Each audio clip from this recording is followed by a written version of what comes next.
প্রিয় দর্শক, আসসালামু আলাইকুম। সকালবেলা ছাদে গেলাম, ছাদ থেকে এসে বারান্দায় গেলাম। এখানে আমি একটি আলু অর্ধেক পরিমাণ পানিতে দিয়েছি আর অর্ধেক পরিমাণ উপরে ছিল, এ থেকে আলু গাছ হয়েছে। এই যে দেখুন। তো আমার অনেক দিন হয়েছে ভিডিও ছাড়া হয় না, তো এখন চিন্তা করেছি বাচ্চাদের যেহেতু স্কুল ছুটি, তো টুকটাক ভিডিও আপনাদের সাথে একটু শেয়ার করি। এখানে আমি একটি রুটি দিয়ে, পাউরুটি দিয়ে নাস্তা তৈরি করে নেব। এখানে ডিম, কাঁচামরিচ, ধনেপাতা দিয়ে, তারপরে চিনি দিয়ে আমি ডিমটাকে ফেটে নিয়েছি। এখন রুটি দিয়ে এভাবে করে আমি নাস্তা তৈরি করে নেব।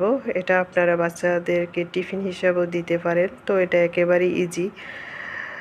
তো এর ফাঁকে আমি দুপুরে রান্নাটা বসিয়ে দিয়েছি। এখানে আমি মুরগির মাংস রান্না করতেছি, যেহেতু ঈদে বাচ্চারা গরুর মাংস খেতে একঘেয়েমি হয়ে গেছে, তারা আর খাবে না। আর এখানে কিছু সবজি করে নিলাম, আর এখানে পেঁপে ভর্তা করে নিয়েছি। লিচু আর জাম নিয়ে আসলাম, এখন জামের একটু ভর্তা করতে। ভিডিওটা কেমন লাগলো অবশ্যই কমেন্ট করে জানাবেন। সবাই ভালো থাকবেন। আল্লাহ হাফেজ।